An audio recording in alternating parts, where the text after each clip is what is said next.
Hey guys, how's it going? I am just making a quick video for anybody out there that might be having trouble with some of your airbag system.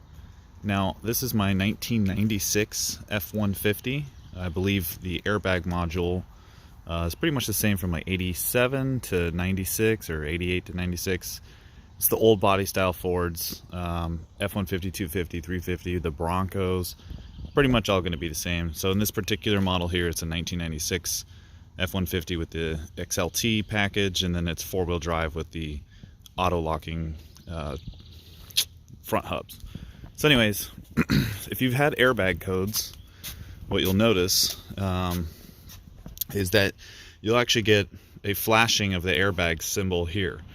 Now, the way it flashes, what you want to do is count those flashes. You're going to have, 1, 2, 3, 4, a little pause, and then a 1. All right, and then what you're going to do is you're going to count those numbers, and those are going to reference you to a particular diagnostic issue with the airbag. I'm not sure if you can actually pull the code from the OBD2 reader for that. If you have that, I think on the older ones you probably don't, but all the codes are going to be the same because all the same stuff runs through everything. So it doesn't really matter what code you have. I'm going to walk you through typically how you should troubleshoot that. And there is a way, if you just Google airbag code wiring diagram on Google for this particular kind of car. I think Ford Bronco or F150, there's a forum out there. Somebody's already posted up the diagram and schematic, but I'll just show you a few things. So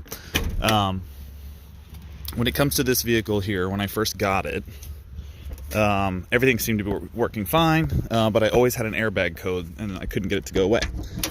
And I searched and searched online to try to figure out exactly what I needed to do and what was going on. Now, before I bought this, there had been a headlight fire right here, and you can see the nice damage that did. But they replaced the headlights with some aftermarket ones that looked pretty good, and they had gone through and made sure that the wiring was good down in here. But actually what I ended up doing, I just happened to stumble upon this. I was taking this out in order to change the washer fluid pump. And when I moved that out of the way, I actually noticed that the wires were kind of a shitty job. I think he did take it to a shop, but they just, how some shops just burn through it to fix the one problem, but they don't check other stuff. Well, there happens to be a wiring harness that runs right here, and that wiring harness actually goes all the way across through here in front of your radiator, all the way that way towards the battery. Now, this wiring harness serves several purposes, but the main thing that this does is this is actually the wiring harness for your front safety restraint system and all the crash sensors. So a lot of times you'll get a code and it'll say something like front right crash sensor, short to ground or bad, or front left crash sensor short to ground or bad.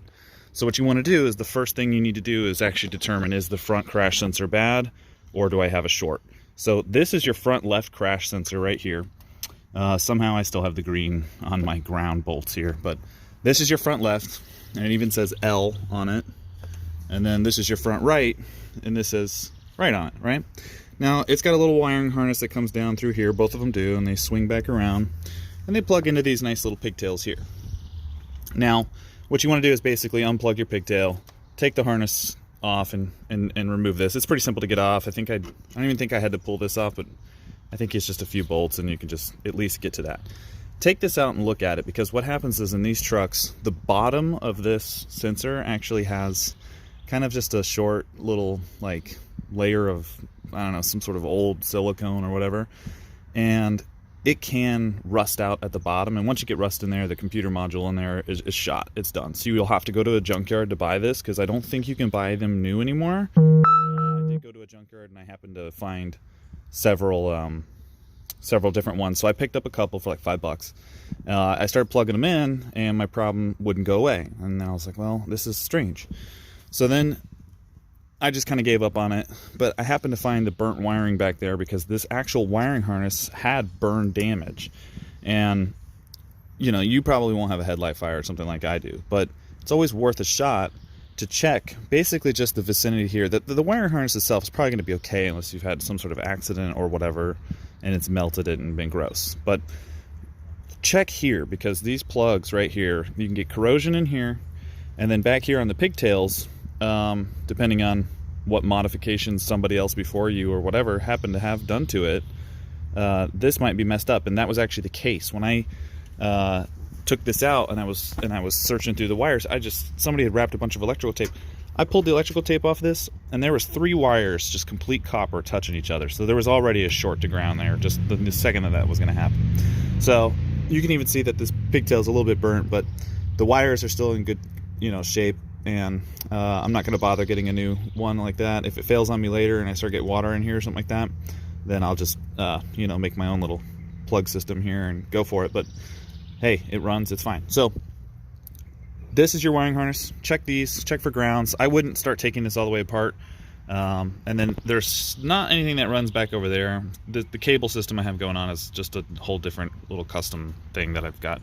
But anyways, that's your front crash sensors. Your rear crash sensors is the same story, but what's going to end up happening is you'll have to find them kind of at the rear crash bumpers there, and then trace their wires. And those are probably more likely to be corroded, but I usually the corrosion or any sort of wiring issue is going to be right at the pigtails or something like that, along inside the wiring loops and the harnesses. They did a pretty good job at the factory of double taping everything up, and wire loom and zip ties. So I don't think that's your problem. So anyways, once you figure out all that stuff and you replace your wiring, or maybe you get a new front crash sensor or whatever, half the time you'll plug it in and maybe the solution will be totally good, and your airbag light will go off and you can go about your merry way.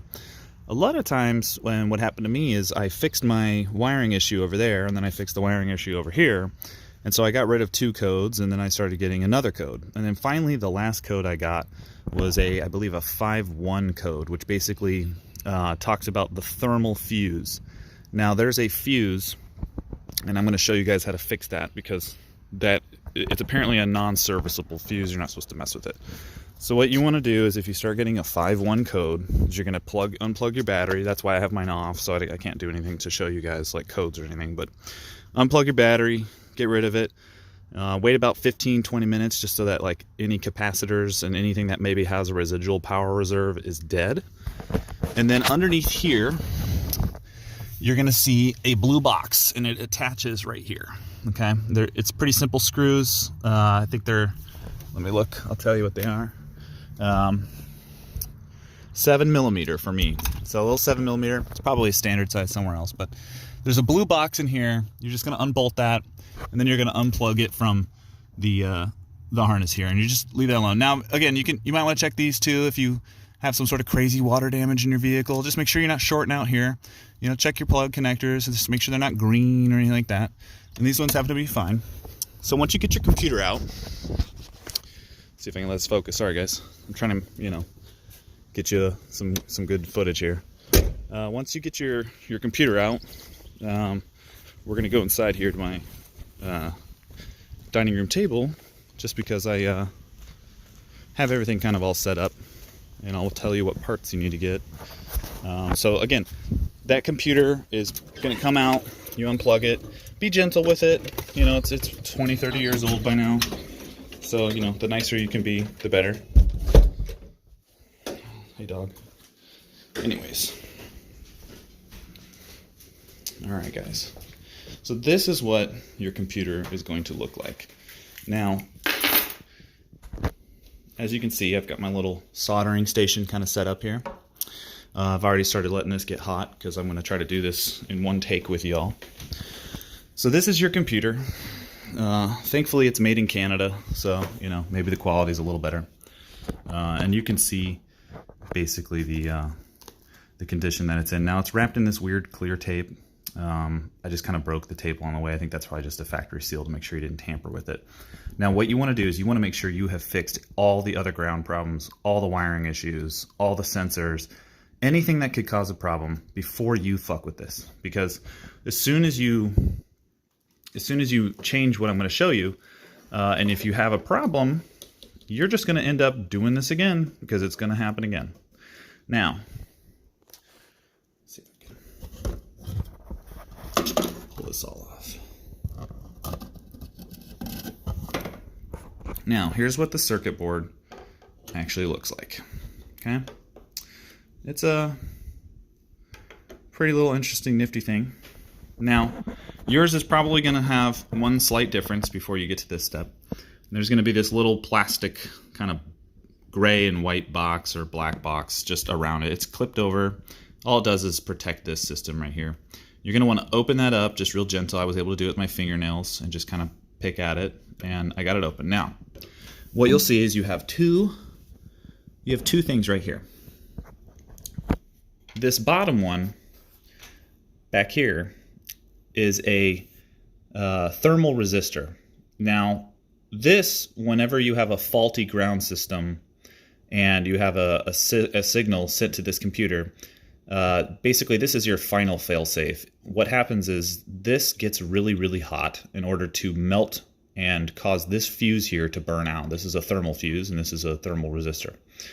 The thermal fuse will get hot and it'll burn out. Now, hopefully you're lucky like I am, and you'll simply just have something burned right here, and maybe a broken little thing here, and it didn't get crazy hot. Some of you guys are, I hate to say it, but some of you guys are going to have just melted everything right here, and at that point, I would recommend you just try to go to a junkyard and find one that's not broken, because you do not want to try to mess with both of these things, because the bottom thermal resistor here, I have not been able to find information about it, and I have not been able to try to come up with any way to repair that. But thankfully, just my thermal fuse is bad. As you can see, it's burned here. This seems to be in good shape. It's not melted in any way and still looks pretty good. So it must have got just hot enough right in this area here, and it did its job and just gently melted that. Now, this is considered a non-serviceable fuse, because what you have to do is you actually have to desolder this from the board here and from the board here. Remove it from the copper heatsink, and you want to retain this because this allows the heat from this to go into this to cause this to burst. And what you'll do is you will get a new thermal fuse. Now, the thermal fuse that you want to use is a 172 thermal fuse. I was able to find these on Amazon. I just typed in thermal fuse 172 degrees, but you can use one that's less degrees. If you find one that's 165 or 169, and that's degrees Celsius, guys, not degrees Fahrenheit. So because this thing gets really, really hot when it goes, you don't want it to burst just because it's hot in your car. Now, these things are pretty cheap. I got a pack of like 10 here for $5 or something like that. And these are pretty common. They're actually just in a lot of different things like hair dryers and whatnot. And you want the 172 degree one. I managed to find one that was 172, but I have heard of people using 155s, 160s, whatever. Just try to get as close as you can. It is not vitally important that you get a perfect match here. So anyways, what you're going to do is get you a soldering iron, which is this guy right here. I've already got this thing pretty hot, and you've let this thing, just, let's see if I get better camera. You let this thing get pretty hot. You want it to be able to just quickly desolder. So what you want to do is just come in here to the board with your soldering iron, and you just gently rub against the side of this thermal fuse here, just at the bottom, and you'll start to get it to melt and loosen up. Now, it's really hard for me to do this with two hands, so all I'm going to do is, guys, I'm just going to touch it, not on the board, I'm just touching just at the bottom of the leg here, and it's going to heat that up, and the solder is going to kind of melt. And I'm going to take my pair of needle nose here, and I'm just going to gently, use both my hands and both these tools to pop that leg off real quick. So I'm going to try to set you up, or maybe you can see it.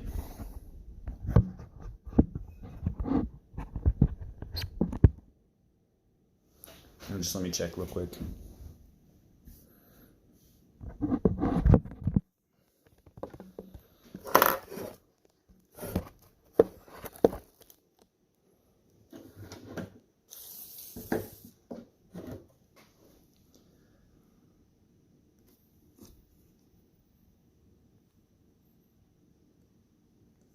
I do apologize, guys, because I'm doing this on a cell phone. But I know if you're watching this, you're right here with me. Okay, Anyways, so we'll give this a shot. So I'm just going to gently take my needle nose pliers here. Just hold on to the top of that little leg.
You might have to come from the backside here and just give it a little bit of heat.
All right, so all I did, guys, I'm sure, you know, you guys might have more experience than me or whatever, but you're basically just touching this and just keeping gentle upward pressure to remove that from its housing there on the board.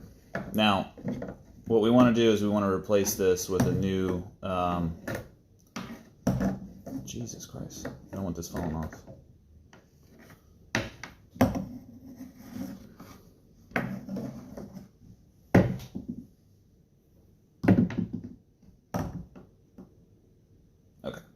What we want to do now is replace this with a new thermal fuse here. And so you've got your two ends that this board goes to. And basically what you're going to do is just kind of bend it roughly back into the shape that this was in. And so for me,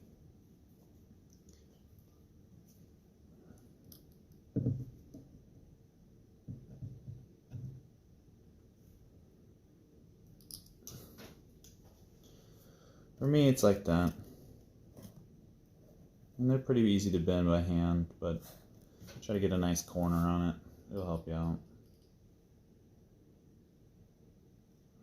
So there I've got one side done, and then I'm going to go ahead and match the other side up. And this one appears to be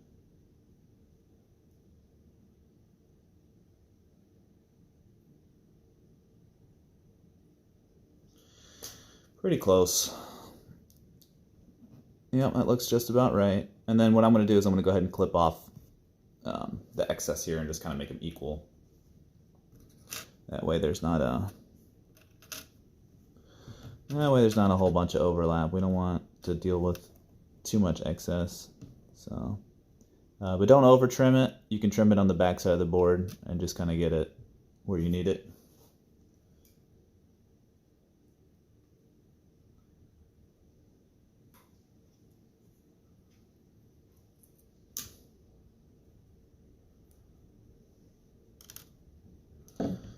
Okay.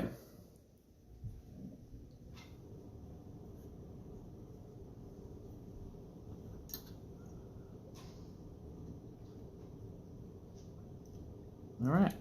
So now that I've got this where I need it, you're just going to go back through the same way.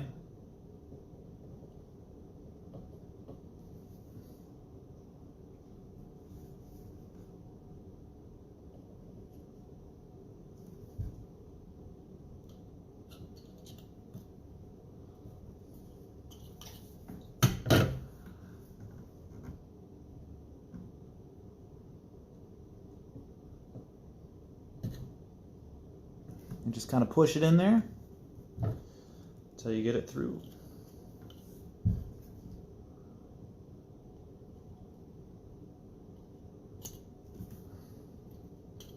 If you go too far, all you have to do is just gently kind of heat it up and pull it back out.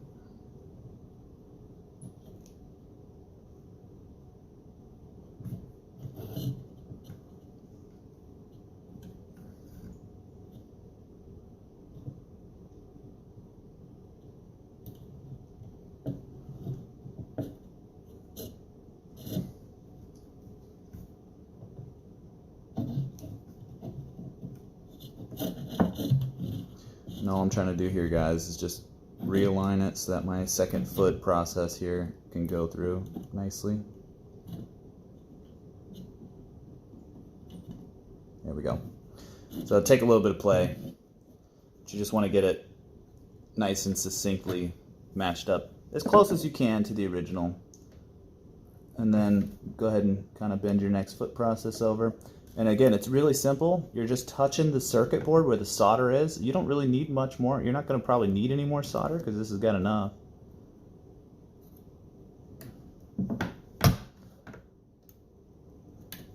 And I've just got a little bit of wire tension here, guys, so I'm just trying to fight that and be gentle.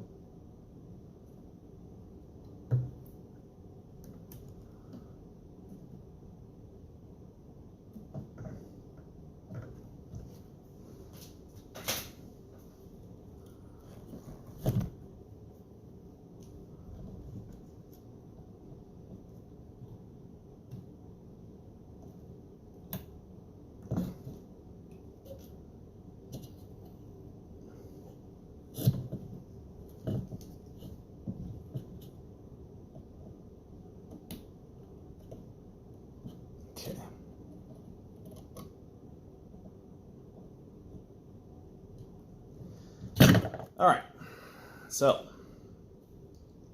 gotten that down pretty close.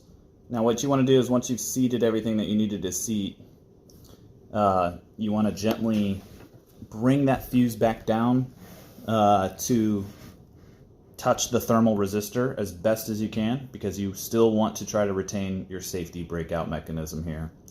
And so the way to do that is just kind of heat the foot processes up and push them through. And for me, it's just getting really hot on my fingertips, simply just because it's conducting the metal like it should. Which, you know, can't complain about that. It's doing its job.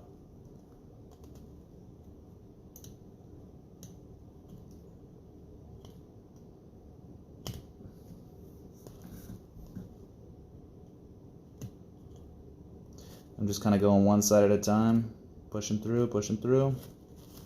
And here I've got them touching now. So now that they are touching, which is exactly where we want them, we will try to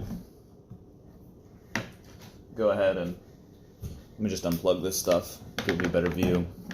So I'm going to have several cuts in this, I'm sorry, but hopefully you were able to see some of that. I'll try to edit this as best as I can. And if I have no good footage, then what I'm going to end up doing is just little parts by parts. So all I did to replace this part, this is the new one, I just took my soldering iron, and I just gently pressed it against these little circles and just kind of wiggled the old one out and went from left to right, and just very gentle. You want to be as gentle as possible. You got a lot of, computer components that you don't want to have to constantly fix.